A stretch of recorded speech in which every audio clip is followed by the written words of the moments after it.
Students, कैसे हैं आप लोग। ये है आपका प्यारा सा चैनल पीसीबी क्लब। तो फटाफट इसको सब्सक्राइब करिए। उसके बाद हम लोग अपने टॉपिक की तरफ बढ़ते हैं। तो हम एनिमल टिश्यूज के बारे में, ठीक है। तो हमने मसल पढ़ ली थी, मस्कुलर टिश्यू पढ़ लिया था, और आपका जो एपिथेलियल टिश्यू था ये हम लोग पढ़ चुके हैं। आज हम लोग पढ़ने वाले हैं कनेक्टिव टिश्यू।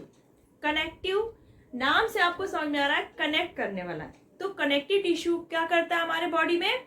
मेन कनेक्शन का काम करेगा। जो बहुत सारे बॉडी के अंदर ऑर्गन्स हैं उनको कनेक्ट करने का काम आपका कनेक्टिव टिश्यू करता है। मान लीजिए आपकी स्किन है, ये मसल से कनेक्ट ना हो, आपकी स्किन ऐसे अलग अलग हो जाए, या मसल बोन से कनेक्ट ना हो, अलग अलग भागेंगे। ऑर्गन्स आपके जो बॉडी की कैविटी के अंदर है वो अपनी जगह पर पैक ना हो, उनके बीच में क्या हो, कोई कनेक्शन ना हो, तो क्या हो, इधर से जब हम मूव करें तो आपका स्टमक लीवर की जगह आ जाए, लीवर आपका स्टमक की जगह हो जाए। तो ऐसा अगर हो तो कैसा होगा। तो इसलिए कनेक्टिव टिश्यू का काफी इंपॉर्टेंट रोल है आपके बॉडी में। तो चलिए हम लोग स्टार्ट करते हैं कनेक्टिव टिश्यू। अब जो कनेक्टिव टिश्यू है इसका मेन फंक्शन है आपकी बॉडी में, जो आपके डिफरेंट बॉडी ऑर्गन से उनको कनेक्ट करने का और सपोर्ट करने का। अब जैसे आपकी कनेक्शन का काम है, जैसे बोन को बोन से कनेक्ट करना, मसल को बोन से कनेक्ट करना, जो डिफरेंट टिश्यूज है उनके बीच कनेक्शन बना के रखना, और जो ऑर्गन्स हैं उनके पैकिंग मटेरियल बनाना। अब मान लीजिए जो बॉडी ऑर्गन्स है उनके साइड में कोई पैकिंग मटेरियल नहीं है डिफरेंट ऑर्गन के बीच, तो जब आप मूव करेंगे तो क्या होंगे, वो अपनी जगह से डिस्प्लेस हो जाएंगे। तो ये जो पैकिंग मटेरियल है ये क्या करेगा, ऑर्गन्स को अपने प्लेस पे ही रखते हैं, डिस्प्लेस होने से रोकते हैं। तो जो आपका कनेक्टिव टिश्यू हुआ उसका मेन फंक्शन क्या हो गया, बाइंडिंग, सपोर्टिंग एंड पैकिंग। जो डिफरेंट ऑर्गन्स है बॉडी में उनको ये बाइंड करके रखता है, सपोर्ट देता है और पैकिंग में हेल्प करता है।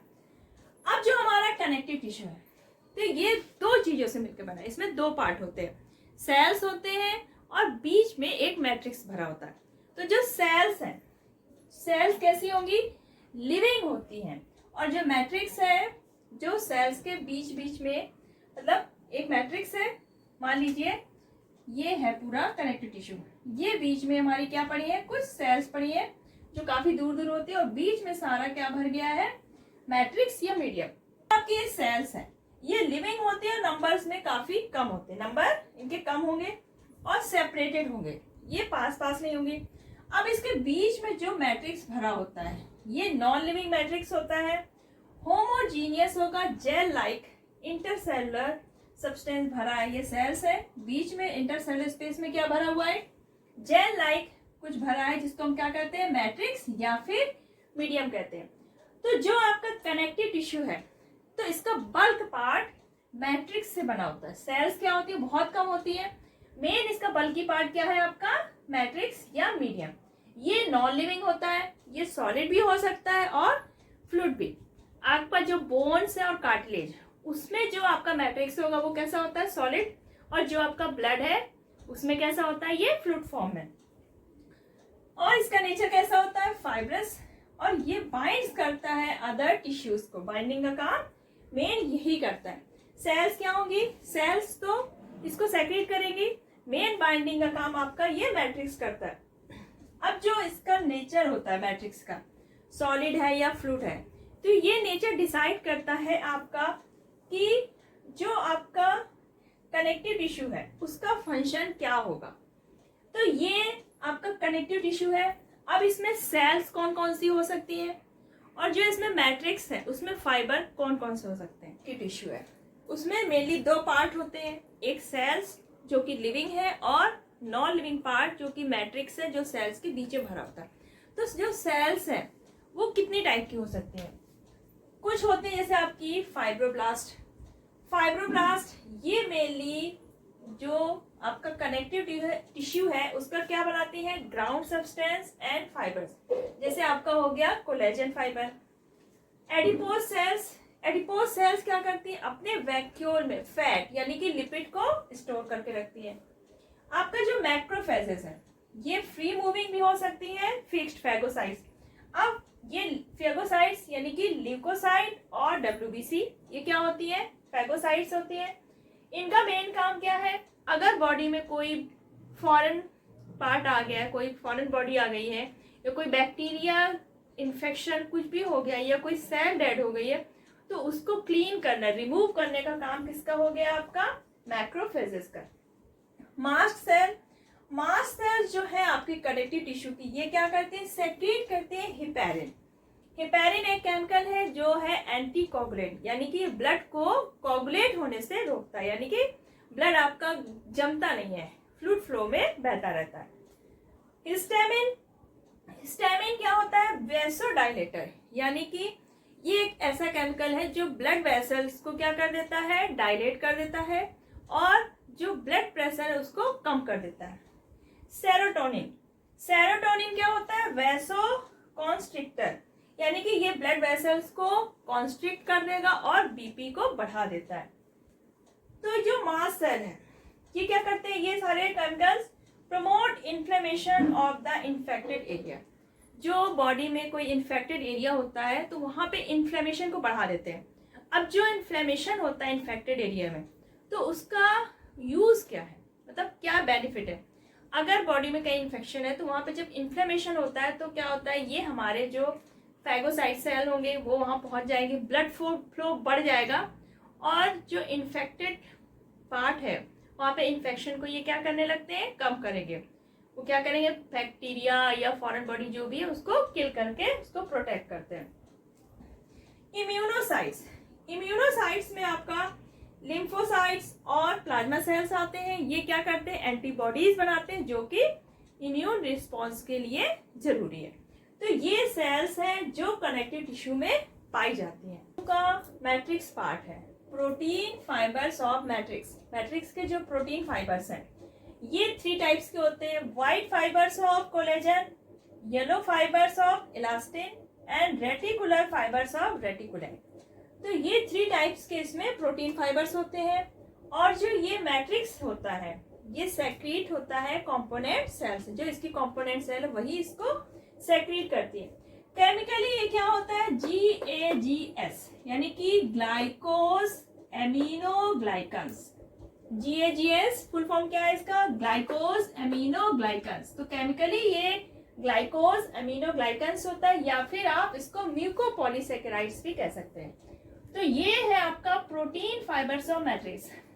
अब जो आपका कनेक्टिव टिश्यू है ये 5 टाइप का होता है। जो आपका 5 टाइप का है, फर्स्ट वन इज एरियोलर और loose connective tissue. Areolar, loose connective tissue, dense regular connective tissue, adipose connective tissue, skeletal tissue and fluid connective tissue. तो ये 5 टाइप के कनेक्टिव टिश्यू है एनिमल्स में, आपका areolar, dense regular, adipose, skeletal and fluid. तो आज हम लोग पढ़ेंगे areolar connective tissue and dense regular connective tissue. Connective tissue है आपका एरियोलर, लूज भी इसे कहते हैं, लूज कनेक्टिव टिश्यू।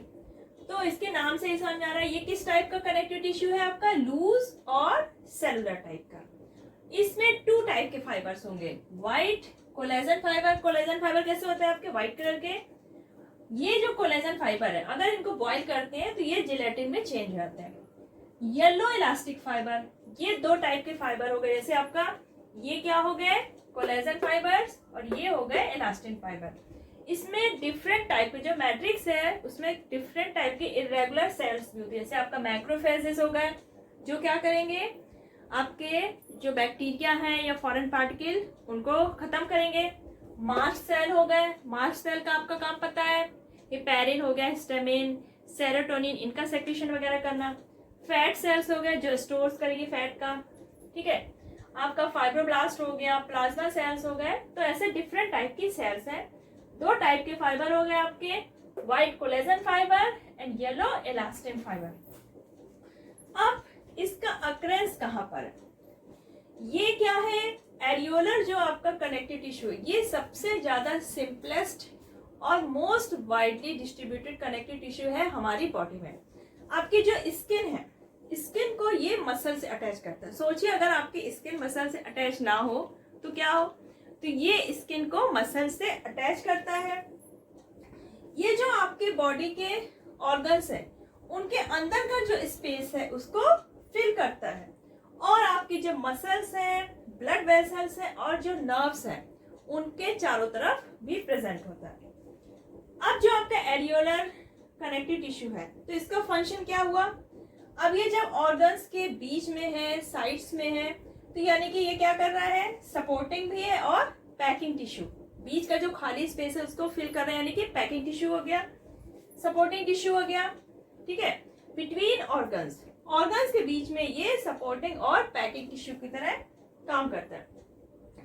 अब जो ये बीच में ऑर्गन्स और टिश्यूज के बीच में जो इसका मैट्रिक्स होता है, तो इसका मैट्रिक्स हेल्प करता है diffusion of oxygen and nutrients from blood vessel. Blood vessels में क्या हुआ, ब्लड होगा, ब्लड में ऑक्सीजन होगा, न्यूट्रिएंट होगा, तो उसको टिश्यूज के अंदर, सेल्स के अंदर जो ऑक्सीजन और न्यूट्रिएंट का डिफ्यूजन होता है उसमें जो इसका मैट्रिक्स है वो क्या करता है, हेल्प करता है। अगर आपके टिश्यू में कोई इंजरी हो जाती है तो उसको रिपेयर करने का काम भी आपका एरियोलर कनेक्टिव टिश्यू का। ये टिश्यूज के फॉरेन टॉक्सिन से कॉम्बैटिंग करने का काम करता है, यानी कि उसको जो टॉक्सिन है टिश्यू में आ गया है उसको प्रिवेंट करने का, रोकने का काम करता है। जो आपकी स्किन है उसको अंडरलेइंग मसल से कनेक्ट करने का काम करता है। तो ये हो गया आपका areolar connective tissue. Connective tissue है आपका डेंस रेगुलर कनेक्टिव टिश्यू। ये एक तरह का फाइब्रस कनेक्टिव टिश्यू होता है। इसमें क्या होता है, orderly dense packed collection of fibres होता है एंड सेल्स। जैसे आपका स्ट्रक्चर में कोलेजन फाइबर्स है, पैक्ड है बिल्कुल, ठीक है, और ये बीच में फाइब्रोब्लास्ट सेल्स हैं जिनको हम टिंडियोसाइट्स भी कहते हैं। तो एक पैक्ड अरेंजमेंट होता है कोलेजन फाइबर का और फाइब्रोब्लास्ट का। ये आपका जो टेंडन्स है, लिगामेंट और एपोन्यूरोसिस, उसका मेन कंपोनेंट आपका डेंस रेगुलर कनेक्टिव टिश्यू होता है। आपका ये टेंडन क्या होता है, टेंडन का मेन काम होता है जो आपकी स्केलेटल मसल होती है उनको बोन से अटैच करने का काम किसका होता है, टेंडन का। ये कॉर्ड लाइक होते हैं, वाइट फाइब्रस टिश्यू है जिसके अंदर स्ट्रेंथ बहुत होती है, स्ट्रॉन्ग तो होते हैं लेकिन इनइलास्टिक होते हैं, फ्लेक्सिबिलिटी बहुत कम होती है। जो आपका कोलेजन फाइबर होगा इसके अंदर वो बाउंडेड होता है बाय एरियोलर कनेक्टिव टिश्यू। तो टेंडन का मेन फंक्शन क्या हुआ, स्केलेटल मसल को बोन से अटैच करने का काम। और ये कैसे होते हैं, इनइलास्टिक, स्ट्रॉन्ग, स्ट्रॉन्ग बहुत होंगे लेकिन इलास्टिसिटी इनमें बहुत कम होगी। अब आता है आपका ligament. Dense regular connective tissue का पार्ट है लिगामेंट। तो लिगामेंट क्या होते हैं, हाईली इलास्टिक होते हैं और ग्रेट स्ट्रेंथ होती है, लेकिन इनमें मैट्रिक्स बहुत कम होगा। ये क्या करते हैं, बोन से बोन को अटैच करते हैं। जो आपका टेंडन था वो मसल को बोन से अटैच करता था, ये लिगामेंट क्या करता है, बोन टू बोन अटैचमेंट करेगा। इसमें कुछ इलास्टिक फाइबर्स भी होते हैं और कुछ कोलेजन फाइबर्स होंगे। कोलेजन फाइबर आपके ज्यादा होंगे और ये दोनों ही जो फाइबर्स हैं वो एरियोलर कनेक्टिव टिश्यू के थ्रू बाउंड होते हैं। Fibroblast compressed in between regular rose of fibre. Fibres की रेगुलर रोज होंगे और बीच में आपकी फाइब्रोब्लास्ट जो है वो कंप्रेस्ड होंगे। इनमें क्या होती है, इलास्टिसिटी होती है, इसलिए ये जॉइंट्स को मूव करने में हेल्प करते हैं। ये जॉइंट्स को स्ट्रेंथ कर देते हैं एंड परमिट नॉर्मल मूवमेंट। अगर एक्स्ट्रा मूवमेंट करते हैं तो क्या हो जाता है, स्प्रेन। स्प्रेन क्या होता है, जब लिगामेंट को उसकी जितनी स्ट्रेंथ है उससे ज्यादा पुल कर दिया जाता है तो क्या हो जाता है, स्प्रेन। जैसे पैर में हमारे क्या हो जाता है, मोच वगैरह आती है, यानी कि लिगामेंट में जरूरत से ज्यादा स्ट्रेच जब हो जाती है वो, तो उसमें क्या हो जाता है, स्प्रेन। तो आपका ligament bone to bone attach करता है, ये इलास्टिक होता है, आपका टेंडन इनइलास्टिक होता है। थर्ड है आपका एपोन्यूरोसिस। अब ये क्या होती है, ये ब्रॉड शीट होती है और dense fibrous collagenous connective tissue. Dense fibrous collagenous connective tissue की ब्रॉड शीट होती है जो क्या करती है, covers, invest and form the termination and attachment of various muscle. जो बहुत सी मसल्स होती हैं उनके टर्मिनेशंस को बनाती हैं और उनको अटैच करने में हेल्प करती हैं। तो ये हो गया आपका डेंस रेगुलर कनेक्टिव टिश्यू। यहाँ तक अगर आपको कोई भी प्रॉब्लम हुई हो तो कमेंट सेक्शन बॉक्स में लिखिए। वीडियो पसंद आया हो तो लाइक और शेयर करिए। तब तक अपना ख्याल रखिएगा। Bye bye.